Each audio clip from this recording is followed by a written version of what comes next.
हम लोग पहुंचे बेटा reconciliation of cost and financial account में, क्वेश्चन नंबर 3 में। ये क्वेश्चन 3 है। यहाँ पे लिखा हुआ है the following is the profit and loss account of a company for the year ending on 31/3/2012। अब सीधी बात है, प्रॉफिट एंड लॉस अकाउंट मतलब financial accounts. Profit and loss account दिया हुआ है मतलब फाइनेंशियल अकाउंट्स दिए हुए हैं। अब इसमें आपको एक एक करके जो भी तारे नाम दिए हुए मैं एक बार जस्ट रीड कर देता हूँ। पूरा क्वेश्चन रीड करते हैं, एक्सप्लेन करना 2 मिनट के बाद में शुरू करूंगा। यहाँ पे पीएनएल में डेबिट साइड पे, पीएनएल में डेबिट साइड पे कुछ एक्सपेंसेस दिए हुए, office overheads, sales overheads, loss on sale of plant, penalty, discount on debentures, net profit, gross profit, dividend, interest on bank deposit. मैं कुछ भी फिलहाल एक्सप्लेन नहीं कर रहा हूं, मैं सिर्फ रीड कर रहा हूं। यहाँ पे लिखा हुआ है the above account is prepared by companies accountant. The accounts for the year The accounts for the year prepared by the cost accountant show a different profit. During the investigation, it is found that office overheads shown in the above account are 10% more in comparison to cost accounts, while sales overheads are 10% less. Show what will be the net profit as per cost accounts on the basis of above information. अब इन लोगों ने तो खाली net profit as per cost account पूछा है, reconciliation statement नहीं पूछा है, पर फिर भी मैं आप लोगों को चारों स्टेप्स समझा दूंगा कि कौन से 4 स्टेप्स होते हैं इस चैप्टर में। ठीक है, सुनते रहो।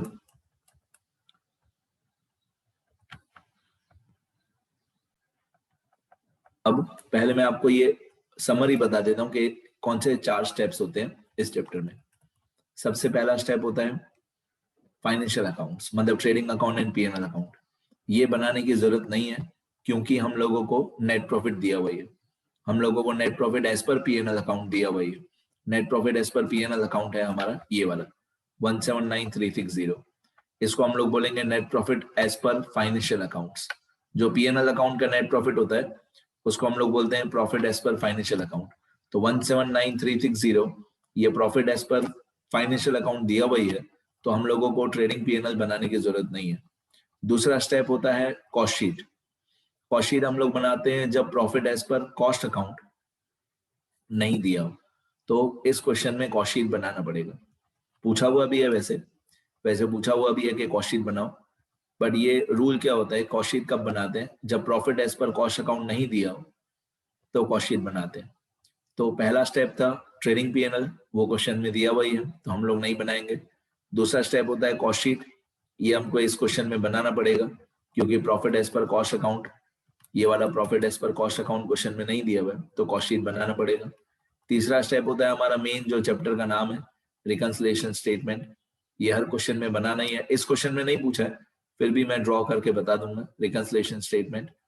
और चौथा स्टेप होता है एक वर्किंग नोट, ये वाला, ये चौथा स्टेप एक वर्किंग नोट होता है जो कि रिकंसिलिएशन स्टेटमेंट बनाने में बहुत काम आता है, ये वाला वर्किंग नोट। इसमें बस इतना याद रखो, एक्सपेंसेस का सीधा इफेक्ट और इनकम्स का उल्टा इफेक्ट। ठीक है, अब हम लोग क्या करेंगे, सबसे पहले कॉस्ट शीट बनाएंगे। कॉस्ट शीट बनाते टाइम ये जो क्वेश्चन में trading account and PNL account दिया हुआ है, देखो सबसे पहले ऑफिस ओवरहेड्स 207900। सबसे पहली बात, ऑफिस ओवरहेड्स कॉस्ट शीट में आता है। ठीक है, अब इन लोगों ने गलती क्या की, ये कॉस्ट शीट के ऊपर वाले नाम नहीं दिए हैं। ऊपर वाले नाम कॉस्ट शीट के कहने का मतलब है कि मटेरियल नहीं दिया हुआ है, डायरेक्ट मटेरियल नहीं दिया हुआ है, डायरेक्ट वेजेस नहीं दिया हुआ है, कुछ भी कॉस्ट शीट के ट्रांजैक्शंस कुछ भी दी हुई नहीं है। पर इन्होंने यहाँ पे पूछा है कि find out the show what will be the net profit as per cost accounts on the basis of above information. ठीक है, चलो एक काम करते हैं, कॉस्ट शीट नहीं बनाते हैं, ये चीज हम रिकंसिलिएशन स्टेटमेंट में से सॉल्व करते हैं कि what will be the net profit as per cost accounts. Cost sheet क्यों नहीं बना रहा हूं मैं, क्योंकि कॉस्ट शीट के ऊपर वाले ट्रांजैक्शंस दिए हुए ही नहीं है। ऊपर वाले ट्रांजैक्शंस मतलब डायरेक्ट वेजेस, डायरेक्ट मटेरियल, वो सब दिया हुआ ही नहीं है, तो मैं कॉस्ट शीट भी नहीं बनाता हूँ, डायरेक्टली रिकंसिलिएशन स्टेटमेंट बनाता हूँ, उसमें से profit as per cost account find out हो जाएगा। देखो ये स्टेप 1 फाइनेंशियल अकाउंट नहीं बनेगा, step 2 cost accounts, cost sheet, ये भी नहीं बनेगा, मैं बीच वाला सारा पोर्शन डिलीट कर देता हूँ, क्योंकि मैंने आपको बताया बहुत बार डायरेक्ट मटेरियल, डायरेक्ट वेजेस ये सब नहीं दिया हुआ है। और प्रॉफिट, ये सब मैंने बीच वाला पोर्शन डिलीट कर दिया कॉस्ट शीट का।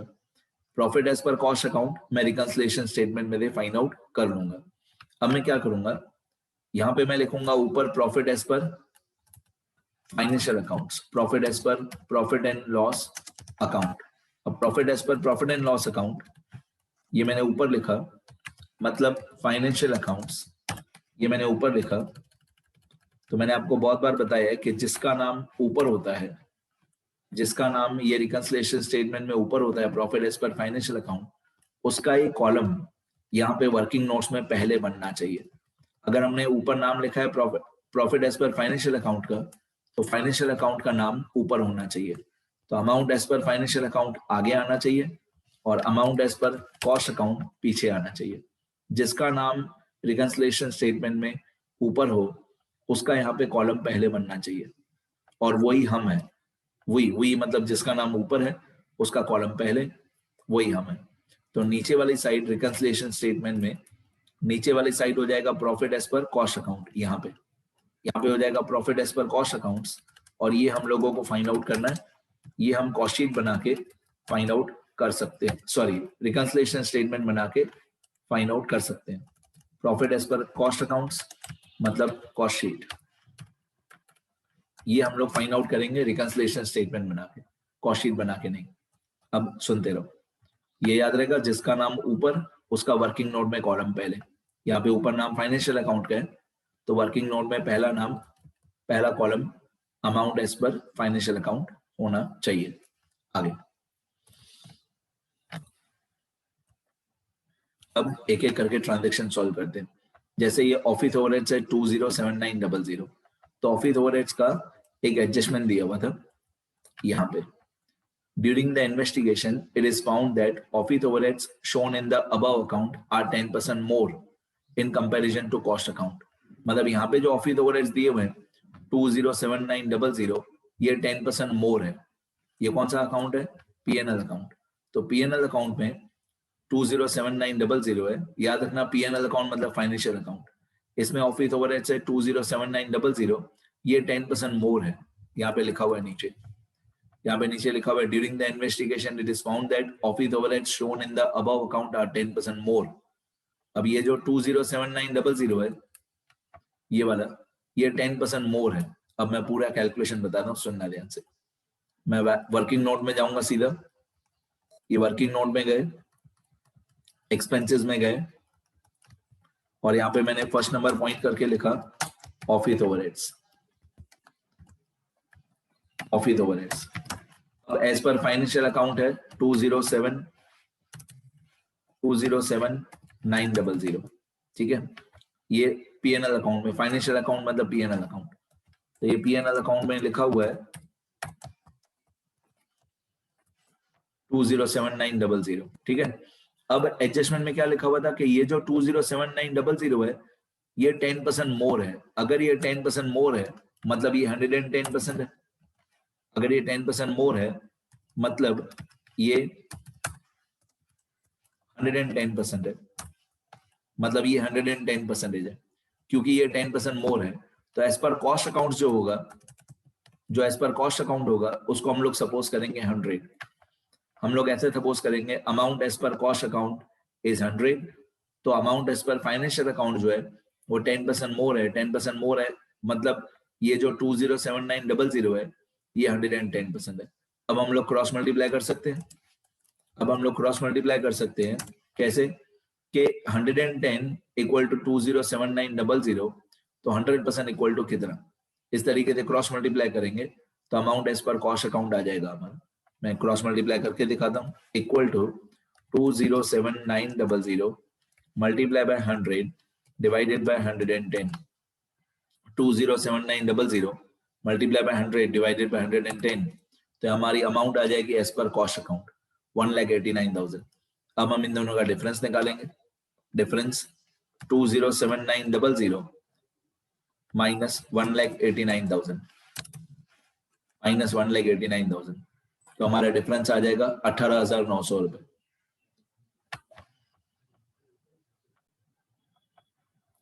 ये हमारा डिफरेंस आया 18,900। मैंने आपको बताया कि एक्सपेंसेस में सीधा इफेक्ट होता है। अगर ये 18,900 प्लस में आ रहा है तो हम इसको प्लस ही करेंगे, क्योंकि एक्सपेंसेस का सीधा इफेक्ट होता है। तो ये 18,900 प्लस में आंसर आ रहा है 207900 माइनस 1,89,000 इक्वल टू 18,900। ये प्लस में आ रहा है तो हम इसको प्लस ही करेंगे, मतलब रिकंसिलिएशन स्टेटमेंट में इसको ऐड पे लिखेंगे। यहाँ पे रिकंसिलिएशन स्टेटमेंट में इसको ऐड पे लिखेंगे फर्स्ट पॉइंट करके, विद ओवरहेड्स, ऑफिस ओवरहेड्स कितना डिफरेंस आया था 18,900। तो यहाँ पे फर्स्ट अमाउंट के कॉलम में 18,900 डन हो गया। ठीक है, बस ये गलती नहीं करना बेटा, यहाँ पे ऊपर हमने नाम लिखा है फाइनेंशियल अकाउंट्स का, पीएनएल अकाउंट का, तो हमारे वर्किंग नोट में भी पहला कॉलम फाइनेंशियल अकाउंट्स का ही होना चाहिए, ये ध्यान रखना सब।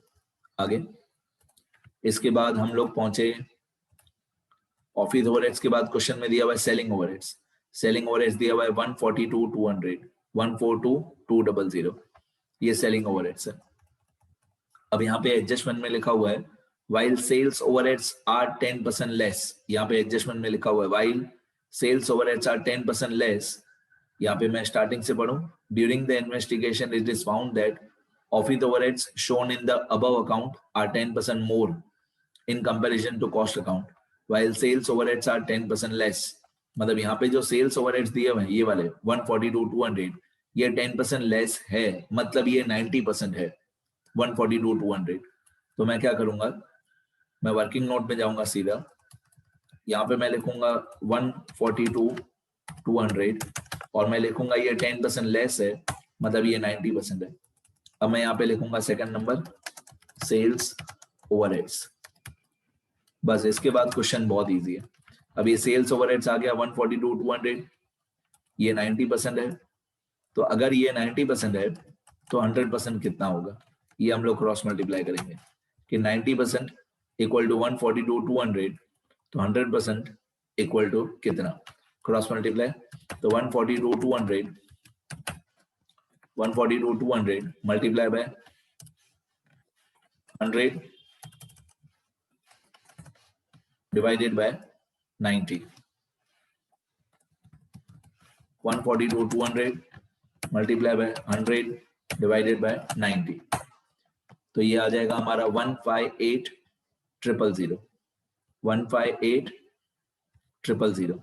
अब मैं यहाँ पे डिफरेंस फाइंड आउट करूंगा कि डिफरेंस कितना होता है, इक्वल टू 142,200 माइनस 158,000, 142,200 माइनस 158,000, तो आंसर माइनस में आ रहा है 15,800। अब मैंने बताया बहुत बार आपको कि अगर एक्सपेंसेस का सीधा इफेक्ट होता है, अगर प्लस में आ रहा है तो प्लस ही करो, माइनस में आ रहा है तो माइनस ही करो। तो ये 15,800 हम लोग माइनस करेंगे, तो 15,800 जो है वो लेस पे आएगा। यहाँ पे लेस में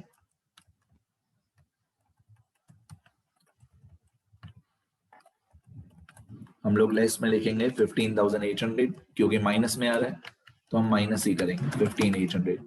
इसका नाम क्या था, इसका नाम था सेल्स ओवरहेड्स, 15,800 सेल्स ओवरहेड्स। आगे अब हमारे एडजस्टमेंट दो ही थे वो सॉल्व हो गए, ये 10% मोर वाला और 10% लेस वाला दोनों सॉल्व हो गए।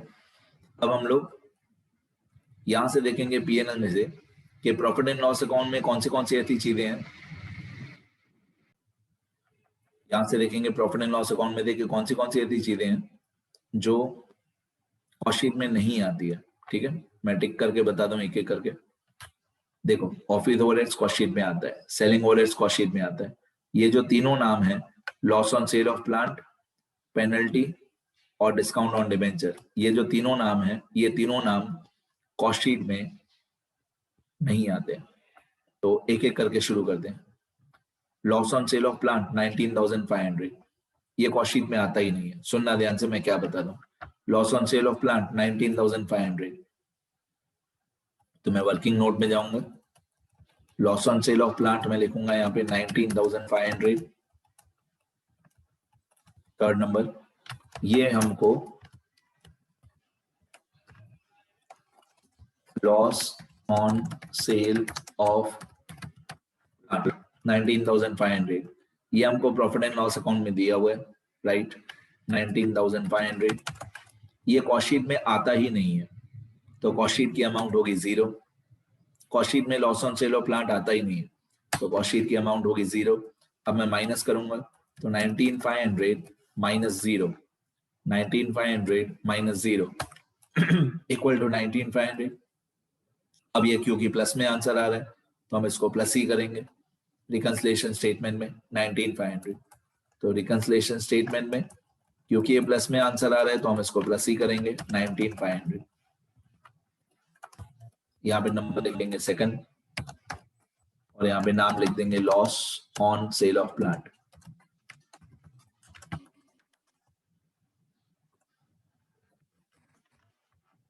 Loss on sale of plant 19,500, ठीक है, क्योंकि प्लस में आया तो मैंने उसको प्लस ही किया। एक्सपेंसेस का सीधा इफेक्ट। सेम उसी तरीके से पेनल्टी, सेम उसी तरीके से डिस्काउंट ऑन डिबेंचर, यहाँ पे आना चाहिए था return of, discount on debenture return of, तो ये भी दोनों सेम आंसर होंगे 2000 और 1000। सुनते जाओ, पेनल्टी और डिस्काउंट ऑन डिबेंचर, ये भी एक्सपेंसेस में आएगा।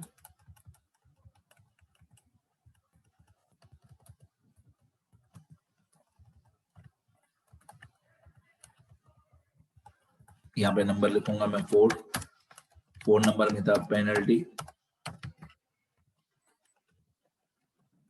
2000 और 5 नंबर में था डिस्काउंट ऑन डिबेंचर्स,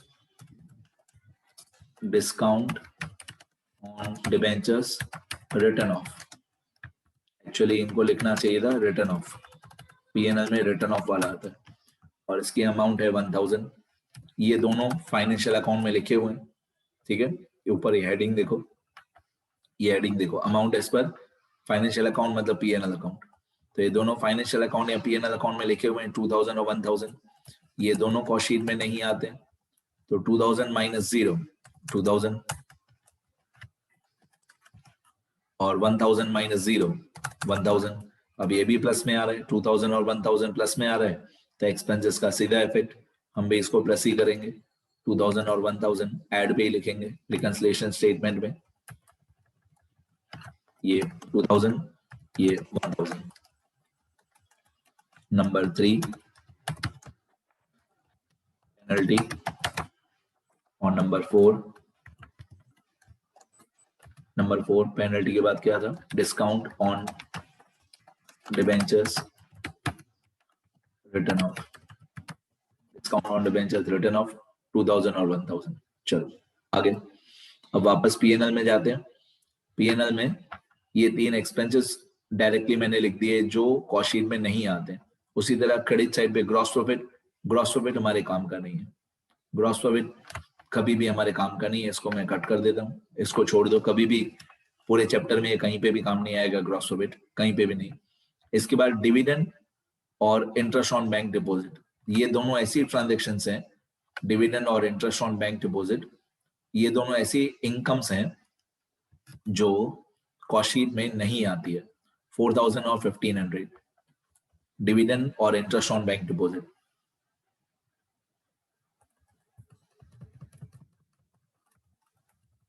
ये 4000 और ये 1500 dividend interest on bank deposit.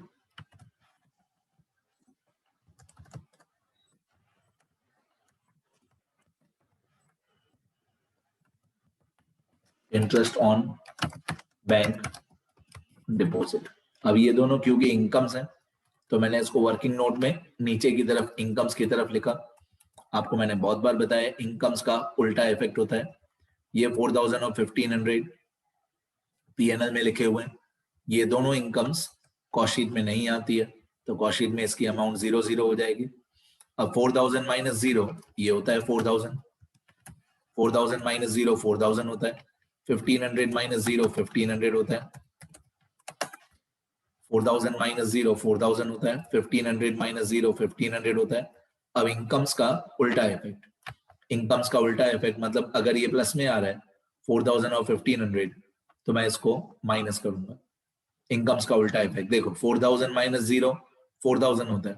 अब ये क्योंकि प्लस में आ रहा है तो मैं इसका उल्टा इफेक्ट करूंगा, मैं इस 4000 को माइनस करूंगा, 4000 माइनस में आएगा और 1500 भी माइनस में आएगा। अब रिकंसिलिएशन स्टेटमेंट में जाएंगे और ये लेस पे लिखेंगे, क्योंकि वर्किंग नोट में प्लस आया तो हम रिकंसिलिएशन स्टेटमेंट में माइनस करेंगे। वर्किंग नोट में प्लस में आंसर है तो रिकंसिलिएशन स्टेटमेंट में माइनस करेंगे, लेस करेंगे, ये लेस। तो डिविडेंड मतलब डिविडेंड रिसीव्ड, ऑब्वियसली क्योंकि क्रेडिट साइड पे दिया हुआ है तो रिसीव्ड ही होगा, इनकम ही होगी। और इंटरेस्ट ऑन बैंक डिपॉजिट, ये भी हमारी इनकम होगी। इंटरेस्ट ऑन बैंक डिपॉजिट ये भी हमारी इनकम होगी। तो ये दोनों इनकम्स वर्किंग नोट में प्लस में आंसर आ रहा था तो मैंने माइनस कर दिया। अब और क्वेश्चन में कुछ भी बाकी नहीं है, पहले एडजस्टमेंट हमने सॉल्व की, ये एडजस्टमेंट सारी सॉल्व की, दो ही एडजस्टमेंट थी, 10% मोर और 10% लेस वाली। और फिर यहां से हमने देखा कि कौन सी ऐसी चीजें होती है जो कॉस्ट शीट में आती ही नहीं है। तो डेबिट साइड से 3 नाम और क्रेडिट साइड से 2 नाम, ये टोटल 5 ऐसी ट्रांजेक्शन होती है जो कॉस्ट शीट में आती ही नहीं है। अब जो रिकंसिलिएशन स्टेटमेंट का प्लस माइनस करके आंसर आएगा वही हमारा profit as per cost account होगा। ठीक है, वैसे मैं हमेशा यही ट्राई करता हूं, मैं आपको बोलता हूं कि हमेशा यही ट्राई करना कि profit as per cost account ऊपर आए। मैं हमेशा यही बोलता हूं, आप ट्राई करो कि profit as per cost account ऊपर आए। बट इस क्वेश्चन में profit as per cost account ऊपर नहीं आ सकता है, दिया हुआ ही नहीं है। Profit as per cost account हमको फाइंड आउट करना पड़ेगा। तो हमेशा ट्राई यही करना कि यहाँ पे ऊपर profit as per cost account आए और वर्किंग नोट्स में पहला कॉलम भी कॉस्ट अकाउंट्स का ही आए, ऐसा ट्राई करना। बट इस क्वेश्चन में ऐसा पॉसिबल नहीं है, तो मैंने ऊपर नाम लिख दिया profit as per financial account का और वर्किंग नोट में भी पहला कॉलम बना दिया amount as per financial account का। अब ये जो profit as per financial account है, ये क्वेश्चन में पीएनएल अकाउंट में दिया हुआ है, ये वाला प्रॉफिट। ठीक है, तो पीएनएल में जाते हैं तो देखते हैं कितना प्रॉफिट दिया हुआ था। ये रहा, ये जो दिया हुआ है 179,360 ये पीएनएल में दिया हुआ है, नेट प्रॉफिट दिया हुआ है। तो इस 179,360 को हम बोलेंगे profit as per financial account. 179,360 profit as per financial account. अब रिकंसिलिएशन स्टेटमेंट में गए और ये 179,360 लिखा यहाँ पे फर्स्ट लाइन में 179,360। अब ऐड वाले सब ऐड कर देंगे, इक्वल टू सम। इसमें कोई भी डेबिट क्रेडिट कॉलम नहीं होता है, जस्ट इनर कॉलम और आउटर कॉलम होता है। तो ये जो 4 अमाउंट है उनका टोटल है 41,400। उसी तरीके से ये जो 3 अमाउंट है इनका तीनों अमाउंट का टोटल है 21,300। अब ऐड वाले ऐड करेंगे, लेस वाले लेस करेंगे, मतलब ये जो 179,360 है उसमें ये 41,400 ऐड करेंगे और ये 21,300 माइनस करेंगे, तो हमारा आ जाएगा profit as per cost account. ये profit as per cost account हमारा आंसर आ जाएगा।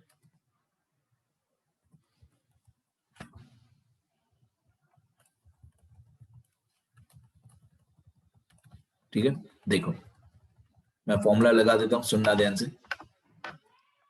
सबसे पहले इक्वल टू 179,360 ये profit as per financial account था, फिर प्लस, आपको ये प्लस साइन दिखनी चाहिए, प्लस ये वाला 41,400 माइनस साइन दिखनी चाहिए आपको 21,300, मतलब 179,360 प्लस 41,400 माइनस 21,300, तो हमारा आंसर आया 199,460।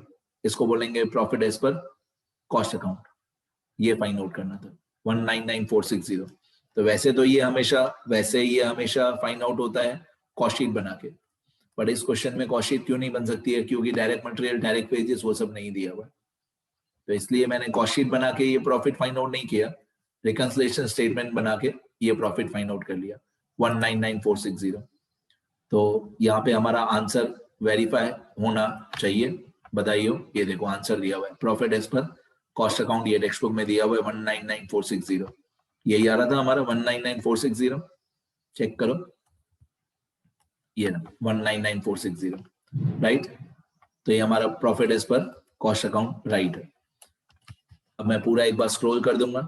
याद रखना स्टेप 1 क्या होता है, स्टेप 2 क्या होता है। सुनो, स्टेप 1 होता है ट्रेडिंग पीएनएल, स्टेप 2 होता है कॉस्ट शीट, स्टेप 3 होता है रिकंसिलिएशन स्टेटमेंट, और स्टेप 4 होता है वर्किंग नोट। अब हर 2 सेकंड में वीडियो पॉज कर देना और लिखते रहना। ये क्वेश्चन है।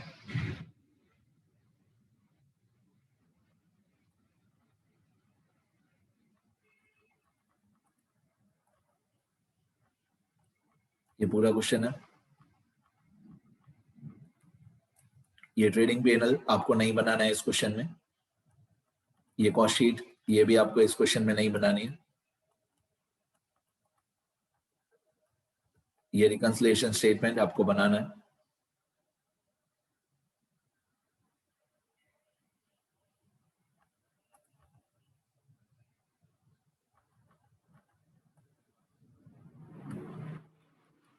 और ये वर्किंग नोट ये भी आपको बनाना है अच्छी तरह।